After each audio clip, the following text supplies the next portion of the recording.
कैसे कैसे पेशेंट्स आते हैं आपके पास, कैसे आप काउंसलिंग करते हैं? काउंसलिंग जो पहला यहाँ पे जो डिप्रेशन की जो प्राइमरी ट्रीटमेंट है ना, यहाँ पे जुड़ती है काउंसलिंग ऐसी होनी चाहिए आपकी कि जो पेशेंट आपसे काउंसलिंग कर रहा है वो आपके साथ 100% कंफर्टेबल है। जब तक वो आपके साथ कंफर्टेबल फील नहीं करेगा ना, वो मेरे सामने भी चुप ही रहेगा, वो कुछ नहीं बताएगा। अगर बच्चा है तो हमने उसके साथ बच्चा ही बन जाना है। अब 10 साल के बच्चे के साथ मैं बात करूँ, उसके साथ मैं ऐसा शो करूँगी, मैं 25-30 तरह की उसके साथ एक्सपीरियंस रहूँगी, तो वो कंफर्टेबल नहीं फील करेगा। उसको मैं फील करवाती हूँ, अगर तुम 10 साल के हो तो मैं तुम्हारे साथ बच्चा ही हूँ, तुम मुझे अपना फ्रेंड समझो, तुम बताओ तुम्हें क्या प्रॉब्लम आ रही है, खून कैसे निकल रहा है। फिर बच्चा बोलेगा नहीं ठीक ही निकल रहा है, तो वहाँ से पकड़ लेता डॉक्टर कि ठीक ही निकल रहा है कि कोई प्रॉब्लम आ रही है आपको। तो आपका कोई फ्रेंड सर्कल है कि जिसको डिप्रेशन रहेगा ना, वो जो पेशेंट है ना, जो वो पर्सन है, वो सोशली रहना पसंद नहीं करेगा, सोचेगा मुझे अकेले ही रहना, मुझे कोई ना, मेरे से कोई बात ना करे, मैं अकेला ही ठीक हूँ। तो मैंने उसको बोला कि तुम बच्चे अपने फ्रेंड्स बनाओ। नहीं, फ्रेंड्स बना के क्या करना है, फिर भी तो कंपैरिजन ही शुरू होना है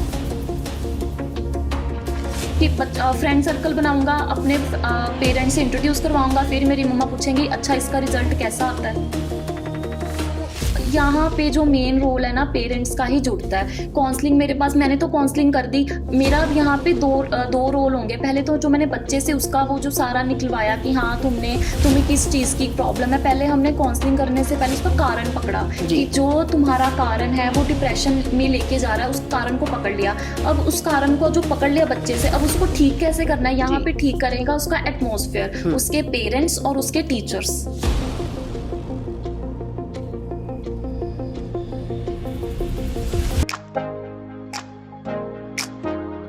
नमस्कार, सेंट्स ऑफ द टाइम से मैं हूं कोमल, तो हाजिर हूं द टॉक शो लेकर के। आज हम बात करेंगे हेल्थ, कल्चर, एक्टिविटी के साथ, लेकिन सबसे पहले बात करेंगे आज के समय के दौरान, जैसे कि बच्चों को डिप्रेशन होता जा रहा है। क्या है डिप्रेशन, क्यों होता है? द टॉक शो में बातचीत करेंगे। हमारे साथ जुड़ चुके हैं डॉक्टर सुनैना अरोड़ा जी। आइए कहते हैं स्वागत मैम, बहुत बहुत स्वागत। सबसे पहले तो मैम बताइए, आप बिल्कुल ठीक है? हाँ जी बिल्कुल। क्योंकि आज के समय में स्ट्रेस बहुत ज्यादा है। ये नहीं है कि वो डॉक्टर बिल्कुल फ्री रहते हैं, डॉक्टर को ऐसी चीज नहीं होती है, होती सबको है, लेकिन एक्सप्लेन करना थोड़ा मुश्किल हो जाता है। बातचीत करते हैं आज के समय में छोटे छोटे बच्चों को लेकर के, जिनकी उम्र महज 17 या 15 या 16 साल है। उन बच्चों को बहुत जल्दी डिप्रेशन हो रहा है, क्यों हो रहा है? पहले तो डिप्रेशन को एक हवा नहीं बनाना चाहिए कि हाँ डिप्रेशन हो गया। आजकल का लाइफस्टाइल ऐसा है कि जैसे आपने बोला, हर किसी को डिप्रेशन होता है। इसकी स्टेजेस होती हैं डिप्रेशन की, है ना। कईयों को ये डायग्नोज हो जाता है कि हाँ मैं डिप्रेशन में जा रहा हूँ या जा रही हूँ। ये क्योंकि अब हमने आज बात करनी है बच्चों में डिप्रेशन। बच्चों को खुद ही नहीं पता होता कि उनको क्या चीज़ की टेंशन है या डिप्रेशन में जा रहे हैं। यहाँ पे जो मेन रोल है डायग्नोज करने का, ये जुड़ता है पेरेंट्स का, या जो बच्चा स्कूल में जा रहा है टीचर का। उनमें कुछ जैसे बिहेवियरल चेंजेस हो रहे हैं, या उनकी स्टडी में कोई एकेडमिक्स में इम्प्रूवमेंट नहीं हो रही अच्छे से, उनकी जो रिजल्ट है वो डाउन जा रहा है, या बच्चों में चिड़चिड़ापन आ गया है, वो अकेला रहना ज़्यादा खुश रह रहा है कि नहीं, अगर पेरेंट्स बोलेंगे आज हम आपको कहीं आउटिंग पे लेके चलें, वो बोलेगा नहीं मुझे नहीं जाना, आज मुझे घर पे रहना, अकेले रहना, मुझे मत बुलाओ, इरिटेशन होगी। अब जैसे पीछे ही ये मेन डायग्नोज तब करते हैं पेरेंट्स जब बहुत ही एक लिमिट बढ़ जाती है। मेरे पास पीछे ओपीडी में एक पेशेंट आया, पेरेंट बोले कि इसने आज क्या किया, इसने आज फोन चला रहा था, उसकी मम्मा ने बोला नहीं तुम पढ़ाई करो, तुम्हें फोन नहीं मिलेगा आज। तो उसने क्या किया, एक नाइफ लेके अपने पप्पी, उसको अपने पप्पी से बहुत प्यार था ना, तो उसने क्या किया, नाइफ लेके अपने पप्पी के गर्दन पे रख दिया कि अगर आपने मुझे फोन नहीं दिया तो मैं उसको मार दूंगा। तो उसके पेरेंट को ये पता लगा कि नहीं, अब जो ये चीज इसकी हुई है ना, ये अलग है। जो बता दिया नहीं मुझे नहीं पढ़ना या जिद कर रहा है, उससे ये चीज अलग हुई। तो फिर मेरे पास ये चीज उसने बताई। तो जब मैंने बच्चे की काउंसलिंग की, तो मैंने पहले तो जब हम डॉक्टर के पास जाते हैं ना, सबसे पहले जो बच्चे की काउंसलिंग करनी है, जो मेरा तरीका है काउंसलिंग करने का, मैं पेरेंट्स को उसके पास नहीं बिठाती। कुछ चीजें होती हैं कि बच्चा कंफर्टेबल नहीं फील कर पाता अपने पेरेंट्स के सामने कि अगर मैंने ये बोल दिया ना अपने पेरेंट्स के लिए तो मुझे घर पे जाके डांट पड़ेगी। तो पहले उस बच्चे के लिए एटमॉस्फेयर ऐसा क्रिएट करना चाहिए कि हाँ उसको ये विश्वास हो कि मैं जो बात बताने लगा हूँ ना, बीइंग अ फ्रेंड जो भी है, ये बात मेरी पेरेंट्स तक नहीं जाएगी। पहले मैंने उस बच्चे को अपने पास बिठाया, कंफर्टेबल फील करवाया कि बच्चे तुम जो भी बात बताओगे ये तुम्हारे और मेरे बीच में रहेगी, तुम्हारे पेरेंट्स तक नहीं जाएगी, है ना। फिर उसने मुझे बोला कि मैम ये प्रॉब्लम है, मैं जब स्कूल में जाता हूँ तो मुझे एक अच्छा सा इन्वायरमेंट नहीं मिलता है, सभी बच्चे मुझे टीज़ करते हैं कि फिर मेरे पेरेंट्स जो मेरी मम्मा है वो मेरे साथ बहुत कंपैरिजन करते हैं कि जब रिजल्ट आता है उसका बच्चा इतना अच्छा है, तुम्हारे मार्क्स क्यों नहीं आए। मुझे पेंटिंग अच्छी लगती है, मुझे पेंटिंग में इंटरेस्ट है, मुझे पेंटिंग करनी है। जब भी मैं पेंटिंग करने बैठता हूँ मेरी मम्मा मुझे बोलते हैं तुमने पेंटिंग नहीं करनी, तुम किताबें पकड़ो और पढ़ो इसको, इस बार तुम्हारा रिजल्ट नहीं ठीक आया तो मेरी फ्रेंड्स में मेरी बेइज्जती हो जाएगी। तो मेरी मम्मा ने कभी ये जानने की कोशिश ही नहीं की कि मुझे पेंटिंग में इंटरेस्ट है, मुझे कुछ टाइम तो दो मैं जो अपने व्यूज अपनी पेंटिंग में बता पाऊँ। ये बात है 10 साल का जो बच्चा मेरे पास आया जिससे मैंने कॉन्वर्सेट किया, तो उसने बोला कि मैं हर टाइम पढ़ाई कर रही हूँ। फिर मम्मा मुझे बोलते हैं कि तुम मेरे साथ बाहर चलो, क्योंकि उनको अपने फ्रेंड्स के साथ मुझे शो करना है कि मैं अपने बच्चे को लेकर साथ आया हूँ। तो फिर मैं अपने पेरेंट्स को बोलता नहीं मुझे नहीं साथ में जाना, तब मैं उनको जान के बोलता नहीं मुझे पढ़ना है जी, है ना। तो यहाँ पे आजकल ये बहुत चल पड़ा है ये क्राइटेरिया कि पेरेंट्स को ये है कि बच्चा रिजल्ट इसलिए लेके आए कि उनकी इमेज बने, क्योंकि आजकल जो पढ़े अब जो ऐसा माहौल है हम उनको इतनी फीस भर के कॉलेजेस स्कूल्स में भेज रहे हैं, है ना।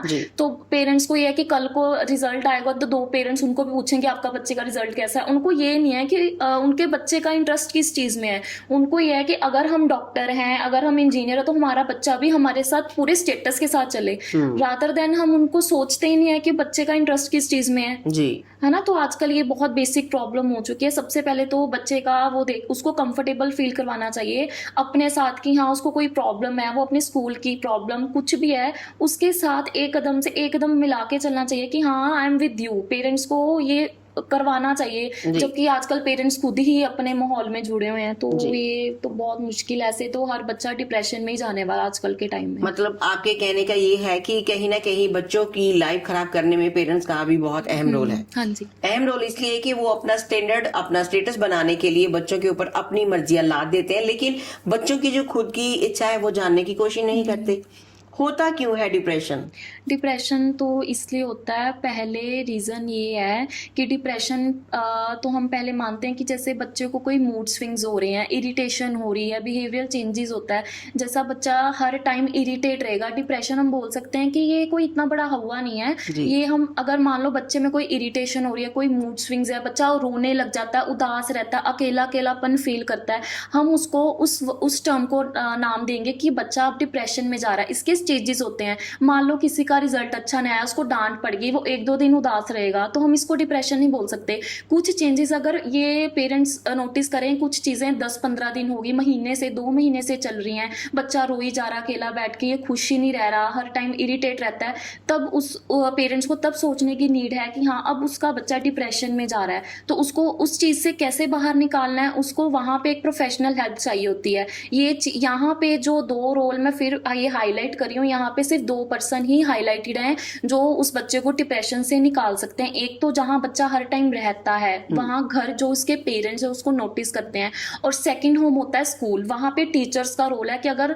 वहाँ से जो टीचर है वो ये पकड़ सकता है कि उसका एकेडमिक रिजल्ट डाउन हो रहा है। बच्चा अगर मान लो जैसे हमारे गेम पीरियड होता है ना स्कूल में, तो वो वहाँ पे बोले खेल नहीं रहा, वहाँ पे कॉर्नर में बैठ के आराम से बैठा हुआ चुपचाप उदास है, तो वहाँ पे जो टीचर्स हैं वहाँ पे उसके पेरेंट्स को ये पीटीएम में बता सकते हैं आपका बच्चा बहुत शांत रह रहा है, चुप उदास रह रहा है, आपके घर में कोई एटमॉस्फेयर ऐसा है कि ऐसा हो रहा है। तो फिर वहाँ पे पेरेंट ये सोचेगा कि मेरा बच्चा ऐसा क्यों है, तो वहाँ से ही ये डायग्नोज होना शुरू होगा। फिर वो प्रोफेशनल हेल्प लेंगे डॉक्टर की कि ये डिप्रेशन है कि कोई और चीज है जो बच्चे को ये तंग कर रही है मेरे।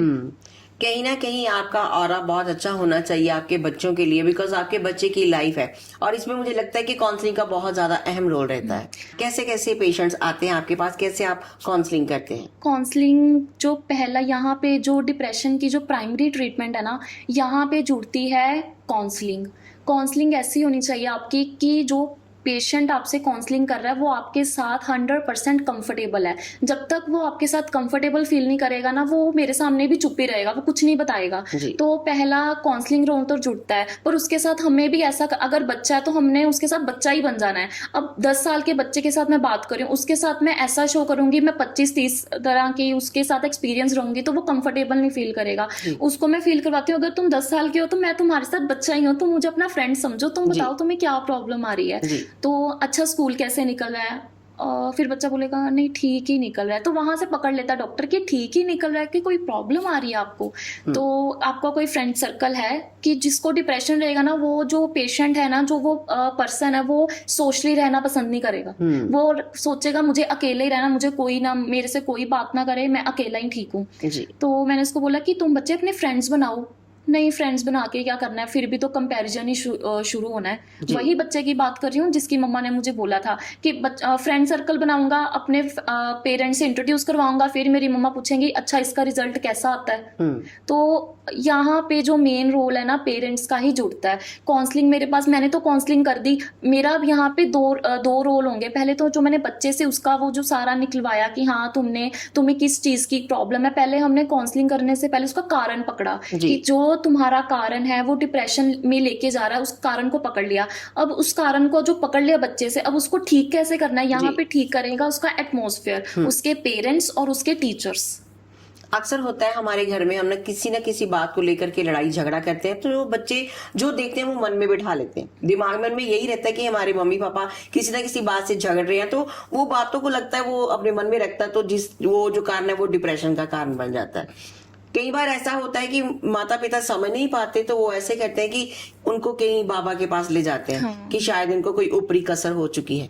तो हालांकि ऐसा कुछ होता नहीं है, ये अंधविश्वास है, इनमें से भी निकलना चाहिए। इसके लिए आप क्या कहना चाहेंगे? हाँ, ये आपने बिल्कुल सही की कि कुछ भी बच्चों में ये प्रॉब्लम हो जाती है ना, कोई बच्चा बोलेगा मुझे सिर भारी हो रहा है, मुझे चक्कर आ रहा है, वो बोलेगी तुम्हें नजर लगी, तुम्हें बाबे के पास लेके चलते हैं ना। तो ये बिल्कुल सही बात नहीं है। यहाँ पे फिर पेरेंट्स को चाहिए कि आजकल का अगर लाइफस्टाइल अच्छा है, अगर आपने स्टेटस अपना मेंटेन करना, तो ये बाबुओं के चक्करों में मेरे अकॉर्डिंग नहीं पड़ना चाहिए, बच्चे के रीजन को पकड़ना चाहिए। अगर आप मानो बच्चा आपके घर में पेरेंट्स दोनों लड़ी जा रहे हैं, वो अपने काम से फ्रस्ट्रेट होकर आपस में बहस कर रहे हैं, उसका जो बच्चा तो बेचारा टाइम ही मांग रहा है ना कि मेरे साथ पेरेंट्स मेरे आए हैं, मैं उनके साथ खेल लूं, मेरे साथ वो टाइम स्पेंड करें। उनके साथ टाइम स्पेंड करने के बजाय हम उनके सामने लड़ रहे हैं, तो बच्चे के सामने वो लड़ाई वाला माहौल आ रहा है, वो सहम जाता है, वो डर जाता है। फिर हम वो बोलते हैं कि बच्चा चुप, हमारा शांत रहना शुरू हो गया, चुप रहना शुरू हो गया, इसको कुछ हो गया है, जबकि वो रीजन उसके पेरेंट्स ही आया। वो उनके सामने इतने हाई पिच में लड़ रहे हैं। बच्चों में जो प्रोफेशनल उसको ग्रो करने की एज है, वो उस एज में वो लड़ाइयां झगड़े देख रहा है,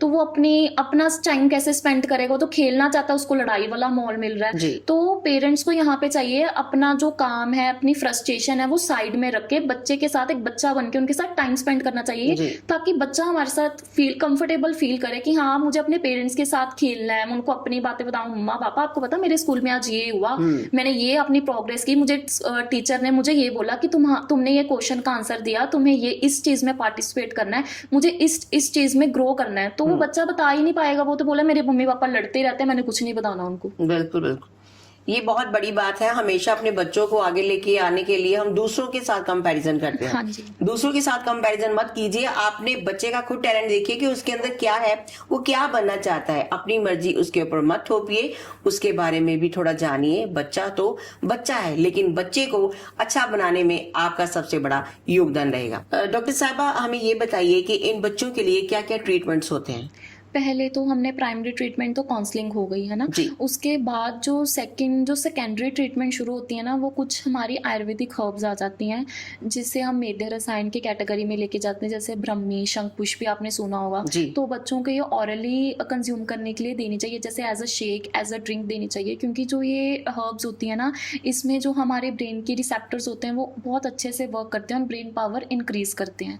तो हर्ब्स की बात आ गई। और हमें थर्ड नंबर पे हमें उनको कुछ ऐसी मेडिटेशन करवानी चाहिए कि उनका जो कंसंट्रेशन लेवल है वो मेंटेन रहे। जैसे सुबह टाइम, जैसे बच्चों को 5-6 बजे उठा दिया, तो उनको बोला कि हमने 1 आवर प्रॉपर एक मेडिटेशन करनी है। मेडिटेशन करो, अपनी आंख बंद करके पूरा कॉन्सेंट्रेट करो, इस पॉइंट पे हमारा पॉइंट पूरा ध्यान जाना चाहिए। बच्चों को शुरू से ही सिखाना चाहिए, क्योंकि बच्चा अगर मेडिटेशन कॉन्सेंट्रेशन अच्छा करेगा तो उसके एकेडमिक्स रिजल्ट अच्छे आएंगे। और फोर्थ पॉइंट पे ये है कि आजकल ये कोई करवाता नहीं है, पर मेरे को अकॉर्डिंग ये सबको पता होना चाहिए, त्राटक क्रिया जिसको बोलते हैं। जी। नॉर्मल अगर हम कैंडल एक बर्न कर लें तो जो ये फ्लेम होता है कैंडल का, उस पर अपना पूरा कॉन्सेंट्रेशन रखना है मिनिमम फॉर 2 to 3 मिनट्स। उससे भी हमारा जो IQ लेवल है, कॉन्सेंट्रेशन बहुत बढ़ती है। तो इस अगर हमारा माइंड पीसफुल रहेगा तो हम अपने करियर में, आजकल का जो टाइम है ना, हमें करियर में प्रोग्रेस करनी ही पड़ेगी। तो उसकी शुरुआत हमें शुरू से ही पेरेंट्स को करवाना पड़ेगा। ये नहीं कि 10th में बच्चा हो गया अब एकदम रश करो कि हाँ तुमने +1 +2 में कौन सी स्ट्रीम लेनी है, तुमने किस साइड जाना है। तो उसका जो लेवल है, जो कंसंट्रेशन लेवल है, जो उसको करियर में प्रोग्रेस करवानी है, उसको स्टार्टिंग से ही बच्चे को ऐसा बनाना पड़ेगा कि वो अपने लिए 1 घंटा निकाले सुबह, जी, है ना, योगा करे, मेडिटेशन करे, कंसंट्रेशन करे। तो ये कुछ पॉइंट्स हैं जो हर किसी को ऑप्ट करने चाहिए। और मेरी फिर यही एंड में रिक्वेस्ट है पेरेंट्स से कि बच्चे को जैसा उसका बच्चा है उसमें उसकी खूबियां ढूंढे, ताकि उसको डिमोटिवेट ना करें कि तुम पढ़ाई करो, ये समझाने के लिए कि मुझे अपना स्टैंडर्ड मेंटेन करना है, किसी और को बताने के लिए मेरे बच्चे ने ये मार्क्स लेके आए। अपने बच्चे को जितना उसका लेवल है उस अकॉर्डिंग उसको समझिए और वहां से उसको मोटिवेट करिए कि वो आगे ग्रो करे। ये नहीं कि उसको ये शो हो कि मुझे नंबर लेने हैं, दूसरों को शो करने के लिए मैंने नंबर लिए, दूसरों को नीचा दिखाने के लिए। वो नंबर ले, अपने एकेडमिक्स में इंप्रूव हो, पर अपने लिए, अपने करियर के लिए। जी। कहते हैं जो बच्चा होता है वो कच्चे घड़े की तरह होता है, उसको टीचर संवारते हैं, कैसे बनाते हैं, उनका फ्यूचर बनाते हैं। सो मुझे लगता है अगर टीचर आपके बच्चे को बनाने में प्रॉपर सक्षम रहते हैं तो आप भी थोड़ा सा ध्यान दें। ऐसा होता है कई बार कि जब टीचर चेंज हो जाते हैं, न्यूली प्री क्लास की बात करते हैं, स्टार्टिंग की बात करते हैं, तो एक दिन ऐसा होता है कि एक टीचर पढ़ा रही है, दूसरे दिन वो टीचर छुट्टी पे चले गए, दूसरे दिन तीसरे दिन वो दूसरी टीचर आई है, तो अचानक से माता पिता बच्चे को लेने आए, तो वो कह रहे कि कल जो टीचर थे ना वो आज टीचर नहीं है, हमारे बच्चे का ना उनके साथ ज्यादा लगाव है, उसी टीचर को लेके आइए। ऐसा होना चाहिए क्योंकि अक्सर बच्चों का लगाव भी हो जाता है। वही है ना, जब आपको मैंने बोला था, जब मैं काउंसलिंग करती हूँ पहले उसको कंफर्टेबल लेवल फील करवाना चाहिए। अब जो टीचर चेंज हुआ, जो पहला टीचर चेंज हुआ, वो चेंज मैटर नहीं करता, वो जो टीचर है ना पहला, उसके साथ बच्चे कंफर्टेबल फील हो गए थे। तो अब उसको समझ में तब भी आएगी जब वो उसके साथ कंफर्टेबल है। अगर टीचर रोज रोज ही चेंज होता रहेगा उसको समझने में टाइम लगेगा। कुछ कईयों की नेचर होती है वो बहुत पोलाइट वे में समझाते हैं, कई बहुत रूड हो जाते हैं, तुम्हें समझ नहीं आ रहा। तो वो बच्चे के साथ अगर बच्चा बनना, उसको समझाना है, तो उसके रंग में हमें ढलना ही पड़ेगा। एक बच्चे के साथ अपना पोलाइटनेस लेवल रखना पड़ेगा, उसको समझाने के लिए खुद पहले वो समझना पड़ेगा कि इस चीज को हम कैसे समझे और उसको कैसे एक्सप्रेस करें जी, है ना। तो ये बहुत इंपॉर्टेंट है यहाँ पे कि बच्चे को समझाने के लिए पहले खुद उसको समझ के पोलाइट वे में उसको समझाना पड़ेगा जी। मैम इसमें बच्चों की डाइट का भी कुछ अलग होता है? बहुत बहुत इंपॉर्टेंट है डाइट का। डाइट में ये है कि देखो ग्रीन लीफी वेजिटेबल्स खाने चाहिए। कि अगर हम बोलें कि हम बच्चे को जंक फूड दें तो जंक फूड से एक तो उसकी हेल्थ खराब होगी, ठीक है ना। और सेकंड पॉइंट है कि अगर हम ज़्यादा सॉल्टी, ज़्यादा स्पाइसी चीज़ें देंगे, ज़्यादा उसको शुगरी चीज़ें देंगे, तो आजकल तो आपने सुना होगा डायबिटीज़ तो छोटे छोटे बच्चों में हो रही हैं। तो जो ये आर्टिफिशियल स्वीटनर्स हैं ये बच्चों को नहीं देने चाहिए। कि अगर बच्चे की हेल्थ ठीक रहेगी ना तभी बच्चा अपने करियर में प्रोग्रेस कर पाएगा। तो सबसे पहले उसका हेल्थ का ठीक होना, ठीक रहना बहुत इंपॉर्टेंट है। उसको अच्छी हेल्दी डाइट दें रादर देन जैसे ये सारे आर्टिफिशियल स्वीटनर्स, जंक फूड, मेरे अकॉर्डिंग ये सब अवॉइड करना चाहिए बच्चों को। आजकल जितने भी मेरे पास ओपीडी में पेशेंट आते हैं ना, बच्चों को चुप करवाने के लिए, हर बच्चे के अगर 10 पेशेंट हैं तो 5 में से ऐसे बच्चे होंगे जिसके हाथ में चॉकलेट पकड़ी होगी या कोई लेस का पैकेट पकड़ा होता है, कुछ ना कुछ उसके हाथ में होता है कि बच्चा चुप रहे। पर ये गलत चीज है। उस रादर देन एक पैकेट पकड़ाने की बजाय उसको एप्पल दे दो कि हाँ तुम ये एप्पल पकड़ो, तुम एप्पल कंज्यूम करो, है ना। ये बनाना ले लो, ये कीवी पकड़ो। तो ये ऐसी चीजें हमें खुद, ये पेरेंट्स का ही यहाँ पे रोल है। अगर पेरेंट्स दे रहे हैं तो बच्चा खा रहा है। अब बच्चे को शुरू में कैसे पता कि हम मुझे ये चीज खानी है? बच्चे को हम खिलाएंगे तो उसको ऑटोमेटिकली पता लगेगा कि मुझे ये चीज खानी है, मेरे पेरेंट्स दे रहे हैं, मेरे पेरेंट्स खा रहे हैं तो मुझे भी खाना है। तो बच्चे को रोकने के लिए पहले पेरेंट्स को खाना बंद करना पड़ेगा। बिल्कुल सही बात है। ऐसे है ना कि अगर आप मीठा खाते हो तो मीठा छोड़ना पड़ेगा। सो मीठे से ही बात करते हैं, जैसे आपने बात करी डायबिटीज की, तो इसके लिए कौन जिम्मेदार है? हेल्थ के लिए या कुछ खाना, या अपने घर में कुछ ऐसी चीजें होती है कि जब प्रेगनेंसी होती है कईयों को शुरुआत से ही ये चीज हो जाती है? हाँ, ये शुरुआत से इसलिए होती है क्योंकि उन्होंने अपना लाइफस्टाइल ही ऐसे बना दिया हुआ है। मान लो अगर कोई बोलेगा कि चीनी, कोई हमारे घर में, एग्जांपल देती हूँ, कोई हमारे घर में गेस्ट आता है, हम नॉर्मली हमने चाय बनानी होती है, जी। पहले हम पूछते हैं कि हाँ तुमने कितनी चीनी डालनी है।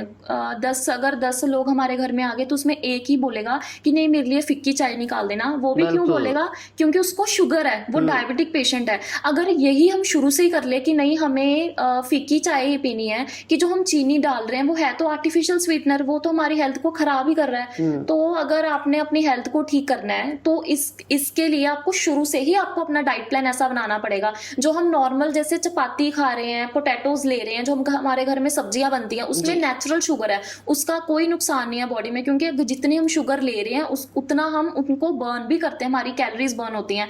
पर जब हम आर्टिफिशियल स्वीटनर लेते हैं, जैसे चॉकलेट्स खा ली, ज्यादा चीनी डाल के चीजें ली, तब वो हमारी बॉडी कंज्यूम नहीं कर पाती, वो एक्स्ट्रा गिनी जाती है। तब फिर वहां से प्रॉब्लम शुरू होती है शुगर की। एक दिन में नहीं शुगर होती, ये शुरू से ही अपना लाइफस्टाइल ऐसा होता है। जैसे आपने बोला प्रेगनेंसी में, अगर हम प्रेगनेंसी में ही ज्यादा शुगर इनटेक कर ही जाएंगे तो जो हमारा अंदर जो बेबी ग्रो कर रहा है उसको भी तो वही जीन्स चाह रहे हैं, फिर वो भी ऐसा ही दिक्कत आएगी, प्रॉब्लम आएगी ना। ना। ये बहुत बड़ी प्रॉब्लम है, इसको कंट्रोल करना आपके हाथ में है। तो सो प्लीज कंट्रोल कीजिए, जितना हो सके शुगर कम खाइए और हेल्दी चीजें लें, हेल्दी रहें। और बात करते हैं एक जाते जाते और, जैसे मैम टॉपिक तो बहुत सारे हैं लेकिन क्या करें, समय इजाजत नहीं देता। एक खास टॉपिक, आजकल के समय में बुजुर्गों को बहुत ज्यादा प्रॉब्लम होती है नीज की। उसके लिए उनको क्या करना चाहिए? वो घर रह के बिल्कुल एकदम से सही रहे, चलना फिरना भी इजी रहे और कहीं आना जाना भी उनको कोई दिक्कत ना करे। ओल्ड एज में देखो कुछ प्रॉब्लम्स होती हैं, जैसे नी पेन होगी, कुछ प्रॉब्लम्स होती हैं हम एज के अकॉर्डिंग उनको अवॉइड नहीं कर सकते। कि अगर हम बोल रहे हैं कोई 75 ईयर्स की पेशेंट है ना, तो उनको हम बोले कि उनको बिल्कुल बॉडी पेन ना हो, हम उस चीज़ को ओवरकम कर सकते हैं। ये बोले कि नहीं हो सकते, ये तो इम्पॉसिबल है, क्योंकि जब तक 75-80 तक जाएगा उनको कोई ना कोई प्रॉब्लम तो लगी रहेगी। पर इसको इम्प्रूव कैसे करना है, ये स्टार्टिंग से, जैसे आपकी 45 ईयर्स क्रॉस हो गई है तो हमें कुछ ऐसे सप्लीमेंट्स अपनी डाइट में लेने पड़ते हैं। जैसे जो ये हमारी नी पेन होती है, इसके लिए जो विटामिन एसेंशियल होता है, विटामिन डी होता है। तो इसके लिए शुरू से ही जैसे सन बाथ लेनी चाहिए, धूप में बैठना चाहिए, उससे नेचुरल में विटामिन डी मिलता है। एक विटामिन डी के नैनो शॉट्स मिलते हैं, वो वंस अ वीक लेने, तो उनका प्रॉपर कोर्स होता है, वो अपने डॉक्टर के अंडर लेके ट्रीटमेंट करवा सकते हो ना। तो कुछ एक्सरसाइज जो बैठे बैठे हम चेयर पे कर सकते हैं, वो अगर हमें टाइम लगा तो हम फिर इसके बारे में बात करेंगे। तो कुछ अपना डाइट प्लान, कुछ मॉर्निंग वॉक पे निकल जाएं। अब नी पेशेंट को नी पेन क्यों होती है, बेसिकली रीजन होता है ओवरवेट जी। अगर पेशेंट का ओवरवेट है तो सारा जो वेट है उसका बॉडी का, एक तो पैरों पे पड़ता है और नीज पे पड़ता है। अगर हम बोलें कि हमें ये प्रॉब्लम ज्यादा नहीं रहनी चाहिए, सबसे पहले तो अपना वेट मैनेजमेंट करनी चाहिए। अगर वेट कंट्रोल होगा तो ये सारी नी पेन, फुट पेन, ये ज्यादा प्रॉब्लम नहीं रहेगी। 60% इससे क्योर हो जाती है, और जो बाकी 40% है वो आपका डाइट प्लान होना चाहिए। विटामिन की कुछ कमी होती है जिसके कारण ये प्रॉब्लम बढ़ती है जी। अर्ली मॉर्निंग इन पेशेंट के लिए क्या इनको देना चाहिए खाली पेट? देखो अर्ली मॉर्निंग तो ये है कि हमें अपनी बॉडी को डिटॉक्सिफाई करना चाहिए। सबसे पहले आपने सुना होगा लेमन वाटर, है ना। लेमन एक नॉर्मल पानी लो, उसमें आधा लेमन स्क्वीज करके ब्लैक पेपर डालनी चाहिए। जो ब्लैक पेपर जिसको हम काली मिर्च बोलते हैं, वो हमारा फैट बर्निंग का काम करती है। तो दिन की शुरुआत ही हमें ऐसी करनी चाहिए जो हमारी जो बॉडी है उसमें से जो टॉक्सिक मटीरियल है वो निकल जाए। कि अगर उसका अच्छे से पेट साफ हो रहा है, उसको अच्छे से यूरिन आ रहा है, स्टूल पास हो रहा है, उसकी बॉडी को खुद ही हल्कापन लगेगा। अगर वो उठते सारी, हम बोले पंजाबी लोग आलू के परांठे के साथ मक्खन लेके खाना है, तो वो फिर कहाँ से वेट मैनेजमेंट होगा ना। सबसे पहले उठ के तो अपना 1 घंटा खुद पे लगाना चाहिए। नॉर्मल मॉर्निंग वॉक पे निकलना चाहिए, लेमन वाटर लेना चाहिए। सबसे अच्छा ये रेमेडी है। आजकल जो एडवांस लोग होते हैं वो सुबह उठ के प्रेफर करते हैं हमें ग्रीन टी मिले, तो मेरे अकॉर्डिंग मैं तो यही प्रेफर करती हूँ। जो लेमन वाटर है वो सबसे बेस्ट रहता है। जो ग्रीन टी है वो हम दोपहर के टाइम कभी इनटेक कर लो, वो ज्यादा बेटर है, रादर देन सुबह उठते और सोते टाइम तो बिल्कुल भी नहीं लेनी चाहिए जी। हमें ऐसा होता है कि सुबह हुई है चाय मिल जाए, चाय के बाद हमें बिस्किट मिल जाए, या फिर हमें कुछ फैन या कुछ एक्स्ट्रा कुछ ऐसी चीज मिल जाए जो चाय के साथ स्नैक्स खाई जाए, है ना। उसके बाद ये होता है कि परांठे भी मिल जाए, तो फिर हमारी सेहत कैसे सही रहेगी भाई। इन चीजों को अवॉइड कीजिए, छोड़िए, और हमेशा अपनी के साथ कुछ अच्छे बंदों की सलाह भी लेनी चाहिए कि कैसे दिन की शुरुआत करें। जैसे डॉक्टर मैम ने बताया कि सबसे पहले लेमन वाटर लेना चाहिए, ये लीजिए और अपने बच्चों के साथ खुल के बात कीजिए, उनके मन की जानिए कि उनके मन में क्या है, ताकि आपके बच्चे आगे जाकर अपना फ्यूचर ब्राइट कर सकें। जाते जाते क्या मैसेज देना चाहेंगे डॉक्टर साहब? अब मैं फिर एक ही लाइन में सारी हमारी टॉक ख़त्म करती हूँ। Eat food as medicine, otherwise you will have to eat medicine as food. इसका मतलब है कि अपने जो खाने को ही मेडिसिन की तरह खा लो, नहीं तो कब ये खाना हमारा, जो दवाई हमारा खाना बन जाएगा, हमें खुद ही नहीं पता लगेगा। बिल्कुल बिल्कुल। लेमन वाटर के साथ अगर आप सुबह सुबह खाली पेट एप्पल ले लेते हो तो मुझे लगता है सारा दिन आपका बहुत अच्छा रहेगा, फ्रेश रहेगा। एक्सरसाइज कीजिए, मेडिटेट करिए, अपने आप को हेल्दी रखिए। स्पेशल वेलकम मैम हमारे शो में पहुंचने के लिए और इतनी अच्छी अच्छी बातें बताने के लिए। बने रहिए सेंट सोल द टाइम्स में, फेसबुक, यूट्यूब, इंस्टाग्राम पर।